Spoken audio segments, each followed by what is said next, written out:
Alguém sugeriu nos comentários: será que não dá para usar o 7815 como pré-regulador para baixar a tensão de 24 volts para 15 volts na entrada do 7805 e assim aliviar o regulador? O que você acha? Venha conferir então. Sim!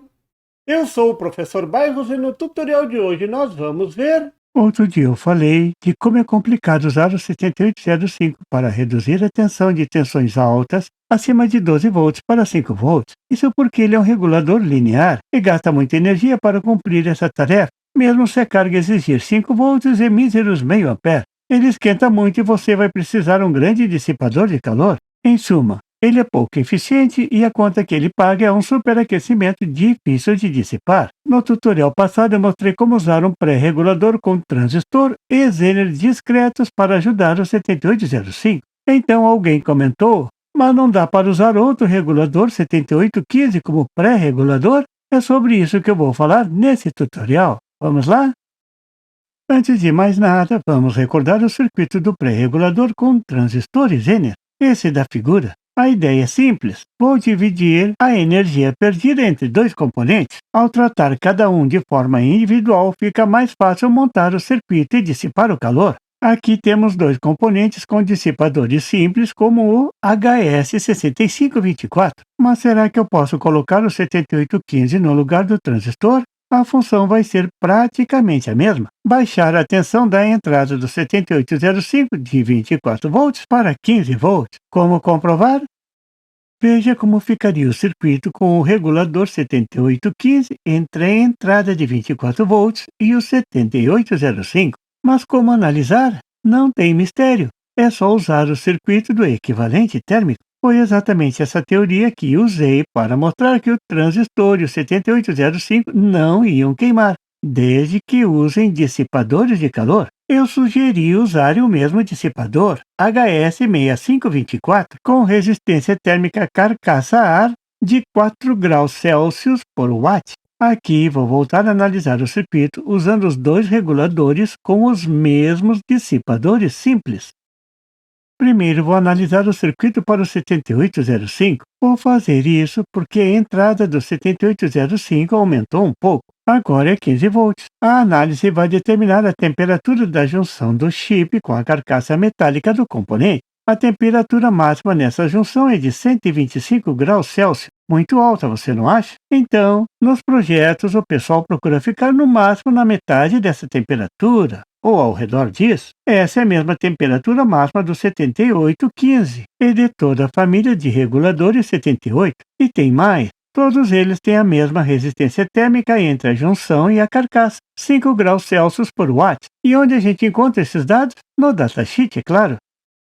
Vou começar analisando o circuito térmico do 7805. Mudou um pouco em relação ao circuito com pré-regulador com transistor e zener. Aqui a tensão de entrada é 15 volts. Vamos manter a mesma corrente meio ampere. Veja como fica o circuito térmico. O bom disso tudo é que usando o circuito térmico a gente está em casa. É só aplicar a lei de Ohm para determinar a temperatura, a lei das malhas para somar as temperaturas e pronto. A gente sabe tudo de circuitos.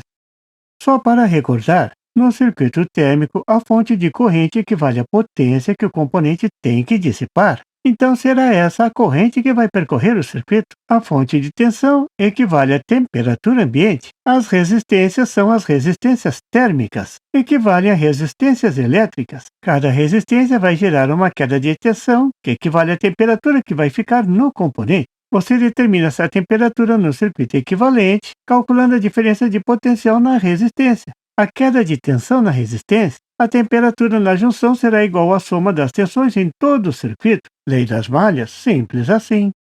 Vamos substituir os valores e analisar o circuito térmico para o 7805. Será que a temperatura da junção vai ficar abaixo de 125 graus Celsius? Ou melhor ainda, vai ficar bem abaixo disso? A potência a ser dissipada é igual à queda de tensão no 7805, o chamado VDO, que nesse caso é de 15 volts menos 5 volts, isso dá 10 volts, multiplicado pela corrente máxima, meio ampere, isso dá 5 watts. Essa vai ser a corrente no circuito térmico.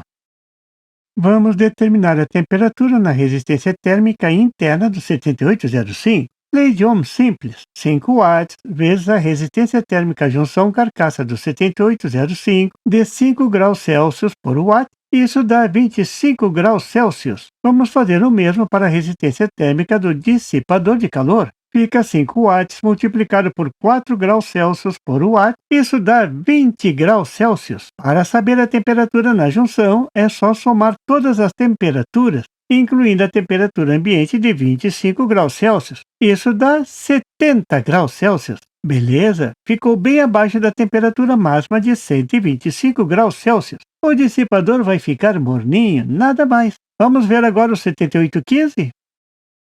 Vamos fazer a mesma coisa, mas agora a queda de tensão no 7815 é 24 volts menos 15 volts, isso dá 9 volts, similar ao 7805. A potência vai ser esses 9 volts multiplicado por meio ampere, isso dá 4,5 watts a serem dissipados. Temos a nossa corrente na fonte de corrente.